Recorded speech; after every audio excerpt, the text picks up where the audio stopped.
Salve, salve, meu povo! Bom dia, boa tarde, boa noite.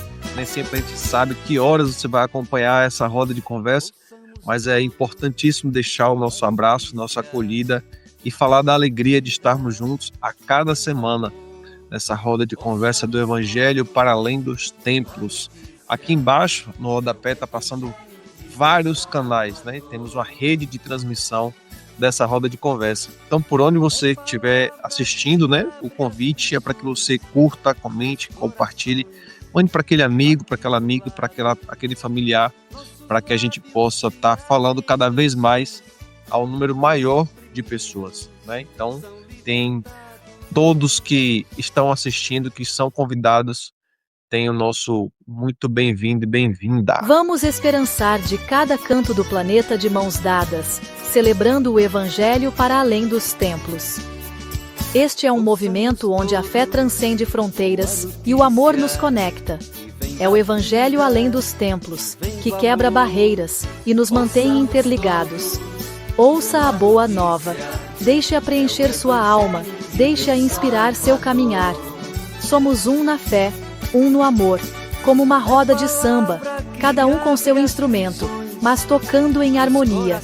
Unidos pelo bem comum, somos Evangelho vivo, o povo que luta por libertação, em defesa da vida, da paz e do amor. Muito bem, meu povo. Hoje eu tenho a alegria de compartilhar essa roda de conversa com a pastora Odja Barros. Seja muito bem-vinda, pastora Odja. Obrigada, Darlan. Mais um encontro, mais aqui um encontro que é sempre muito acolhedor, né? Então vamos acolher também cada pessoa que vai acompanhar essa partilha que vamos fazer. Com certeza. Então, meu povo, neste final de semana, né, a gente começa celebrando o tempo do Advento, o primeiro domingo do Advento. E o evangelho que a gente reflete é o evangelho de Mateus, capítulo 24, versículos do 37 ao 44. Pastora Odja, o que é que a gente pode começar falando desse evangelho, desse tempo que chega, né? Primeiro domingo do Advento sempre é um tempo forte das igrejas. Como que a gente pode trazer essa fala inicial a respeito desse evangelho? Então, eu vou começar justamente não situando o texto em si do evangelho, mas essa abertura que estamos fazendo aqui desse tempo litúrgico chamado do Advento, né. É um tempo muito bonito, né, é muito profundo também, é um chamado sobretudo, um chamado a que a gente vá entrando, eu diria, no estado de espera esperançosa. É esse o grande convite. E nos convida no advento não só a recordar, né, a vinda de Jesus, né, quando ele nos visita, eh, a palavra se fez carne, se fez gente, né, se humanizou, e o Natal é justamente que será celebrado depois desses 4 domingos, é justamente a memória desse Deus que se encarna e nos visita, arma tenda, né, no meio de nós, da nossa humanidade. Então não é só para recordar esta vinda especial de Jesus, né, que é Deus se encarnando na nossa humanidade e na nossa história, mas é também para nos lembrar das muitas visitas e da permanente visita que Jesus faz à nossa vida no cotidiano, a sua presença viva. Então, eu diria que é um chamado a estarmos atentos, atentas, despertos. Então, nós poderíamos dizer que durante o advento nós vamos acendendo essa vela, né, e esse espírito, do advento que é essa espera esperançosa.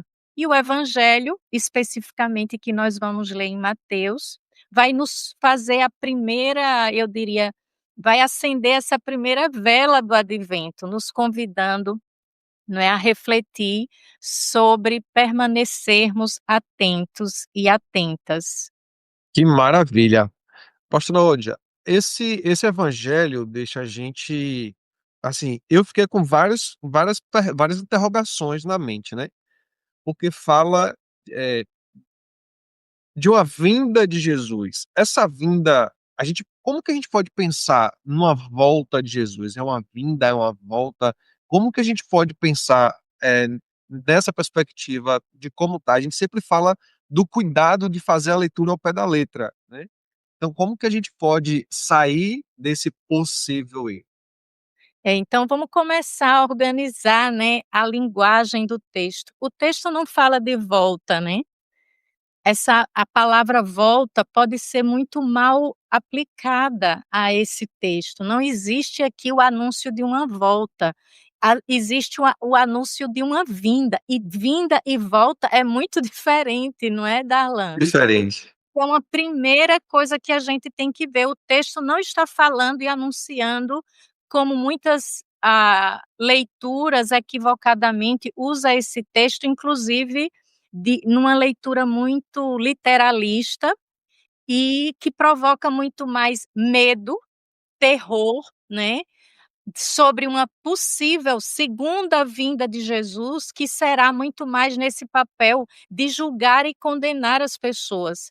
As imagens do texto, né, do evangelho desse domingo, se não lida da chave correta, ela pode gerar esse tipo de medo. Por exemplo, começa falando assim, lá no verso 40 diz assim: "2 homens estarão no campo, um será levado, o outro será deixado. 2 mulheres estarão moendo no moinho, uma será levada, a outra será deixada. Portanto, estejam vigilantes, porque vocês não sabem o dia nem a hora". Você não imagina, Darlan, e pessoas aqui que nos ouvem, o terror e o pânico que essas imagens mal lidas e mal interpretadas geraram historicamente, na forma como recebemos esse texto, né.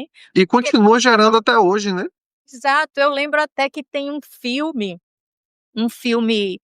que circulou muito entre sobretudo entre comunidades evangélicas, foi um filme, que fez uma leitura literalista desse texto, e que mostrava literalmente acontecendo assim, 2 pessoas fazendo atividades, uma era meio que abduzida e a outra ficava. Então, assim, imagens muito mal, eu diria que muito mal lidas e interpretadas desse texto. Agora faço questão de ler o iniciozinho, o versículo 37. Primeiro começa fazendo memória da importância de como comunidade, estarmos sempre vigilantes. E vigilantes para quê? Para não sermos tragados pelos muitos dilúvios que nos arrastam quando nós não estamos atentos a essas contínuas, visitações, de Deus à nossa história. Veja, diz assim o 37: "Porque como nos dias de Noé, assim será a vinda", olhe, não fala a volta, fala a vinda do Filho do Homem. De fato, nos dias antes do dilúvio, as pessoas comiam, bebiam, se casavam, até o dia em que Noé entrou na arca. Eles não perceberam nada, até que veio o dilúvio e levou a todos eles. Veja, primeiro faz uma memória da história, né, judaico, judaica desse grande texto, essa narrativa mítica do dilúvio. E o dilúvio aí é uma chave importante de leitura para nos dizer: eh, havemos de estar sempre sensíveis na escuta e na espera, né.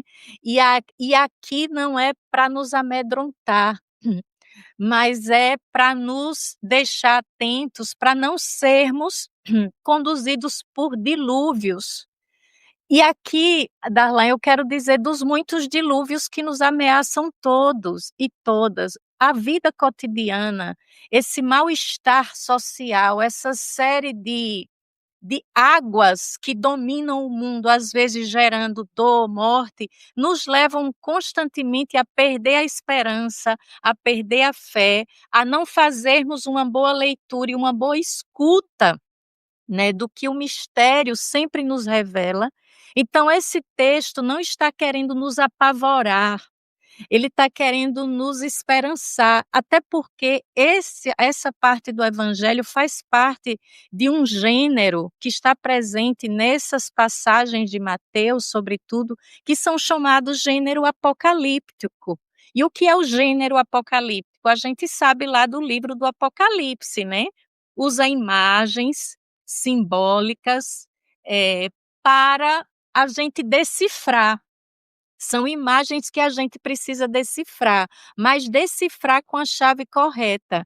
Assim como no Apocalipse, muitas das imagens são mal decifradas e usadas para, a mensagem do medo, né, aqui também, se nós não tivermos uma boa leitura, podemos tomar esse texto eh como uma mensagem que nos amedronta, mas ela na verdade quer nos esperançar, mas também nos convocar a estarmos de olhos bem abertos, atentos, não é para, até porque isso só acontece se nós olharmos Jesus como uma presença ou uma visita no mundo, de julgamento e de castigo.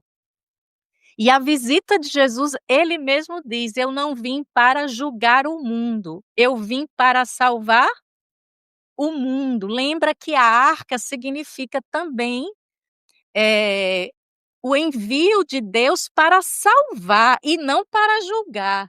Então eu acho que esse texto, sobretudo, fala e nos convida a reativar em nós, sabe, esse espírito do advento, que é um espírito de uma espera ativa e esperançosa do reino. E talvez aqui é que a chave, em vez de a gente ficar usando essas imagens para pensar num Deus que nos visita, para nos condenar, julgar, ou nos punir, pensarmos no Deus que está presente continuamente e nos convidando à ação, né.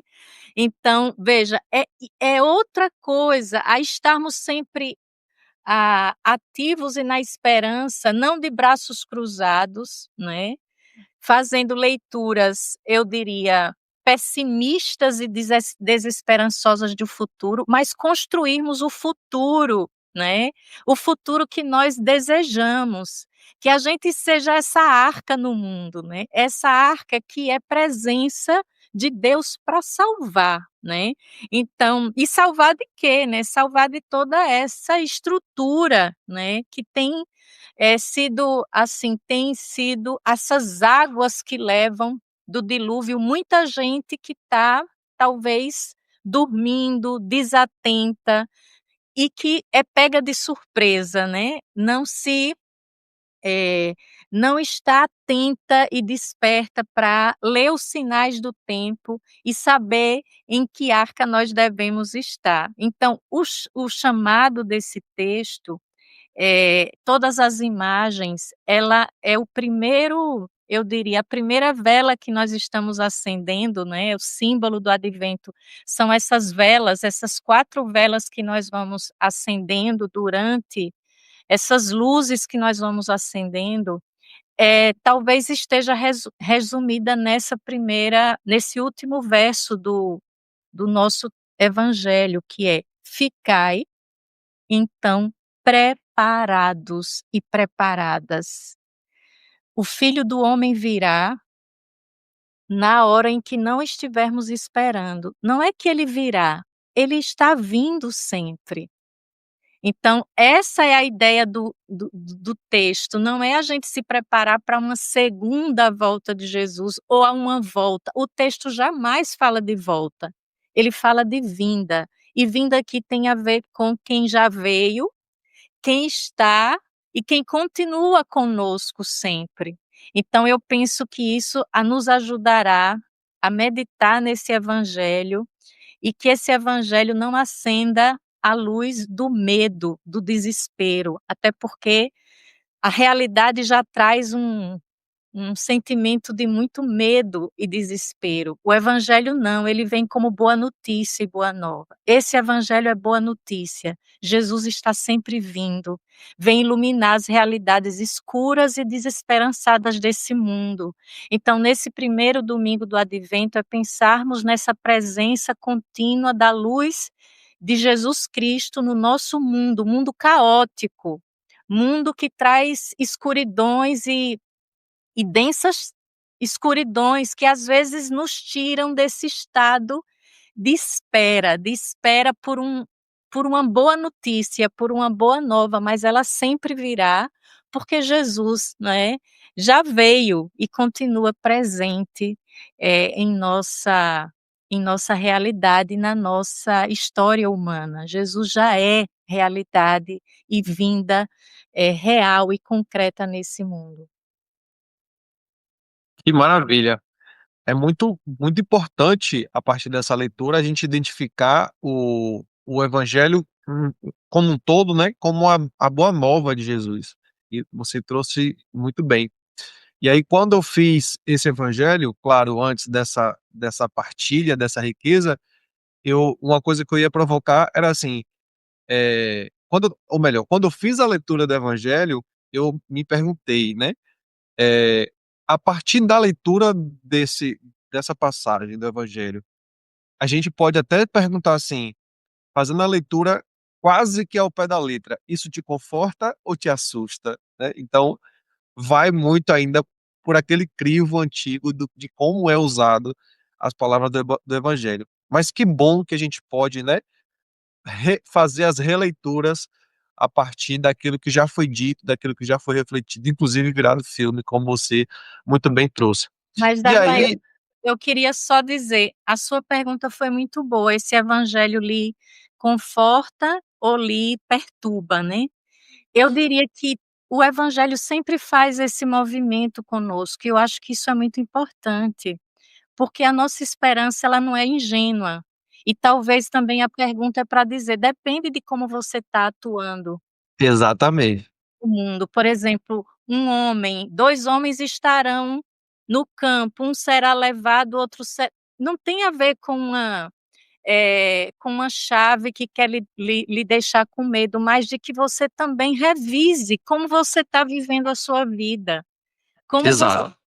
não é, né, como é que você está vivendo essa boa notícia, né, de Jesus na sua vida hoje? Como nós estamos como igreja, como comunidade seguidora da mensagem do evangelho? Talvez é muito mais porque ela pode ser também bastante desconfortável para Sim, quem está vivendo, né, no compromisso de uma prática, não é, da prática do amor, da prática da justiça, mas mesmo que você esteja assim, vivendo a vida, eh, desatento, né, à prática real do evangelho, esse evangelho lhe diz: "Acorda, ainda dá tempo de fazermos algo diferente do que temos feito". o famoso "desperta tu que dormes", né. Exato. Então, companheira, para a gente fechar nossa roda de conversa, que o tempo urge, como que a gente pode se preparar nesse tempo, para essa vinda, nesse advento? O advento sempre fala disso, né, do que está por vir. Como que a gente pode se preparar para viver esse tempo? Bem, eu acho que essa imagem que abre o texto, né, que é recordando, eh, a narrativa de Noé, nos dias de Noé, né, assim como nos dias de Noé, as pessoas comiam, bebiam, se casavam e, ficaram desatentas até que Noé entrou na arca. Eu acho que esse texto nos deixa uma pista de como podemos nos preparar. Não é pararmos de viver, mas é revisitar como estamos vivendo a nossa vida. Lembrem tantos avisos e sinais para aqueles outros e outras que não, né, ouviram, né, o que Noé anunciava, e viviam a sua vida talvez de uma forma como muitas vezes hoje o capitalismo neoliberal nos convida, né, no individualismo, na busca só de uma, não é, de uma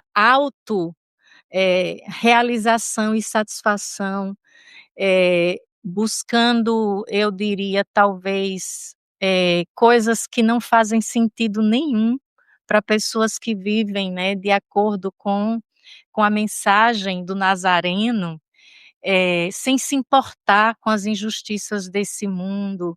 Então eu acho que a maneira da gente se preparar é a gente se atentar a isso, né, e perguntar: "Como eu estou vivendo a minha vida? Como é que eu estou vivendo?", né.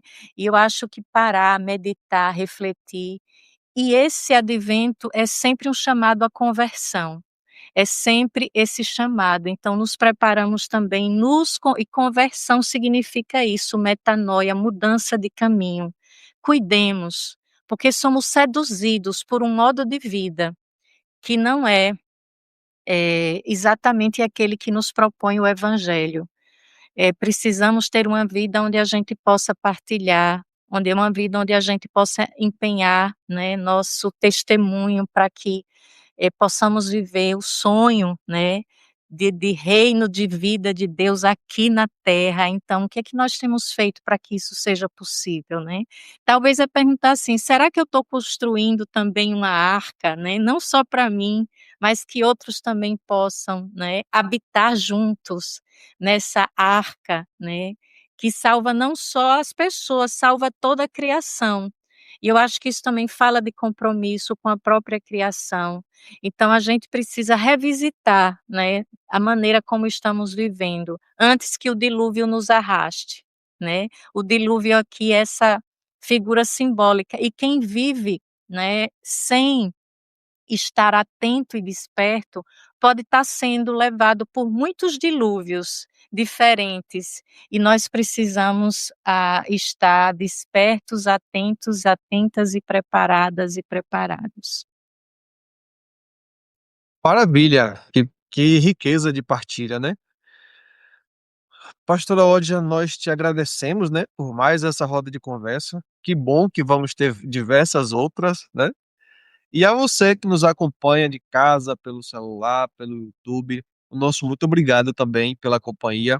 Continue sempre com a gente e nos ajude a também que essa palavra chegue a outras pessoas. No mais, beijo no coração, muito obrigado, pastora Odja, e a cada um que nos acompanha. Beijo no coração, bom domingo e até a próxima.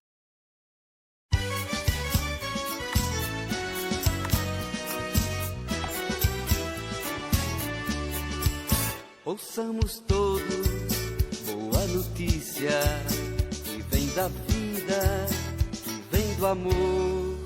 Ouçamos todos boa notícia, é o Evangelho de Deus Salvador. É palavra que abre as prisões e os corações atribulados. Nossos lábios se abrem em canções e os oprimidos são libertados. Ouçamos todos boa notícia que vem da vida, que vem do amor.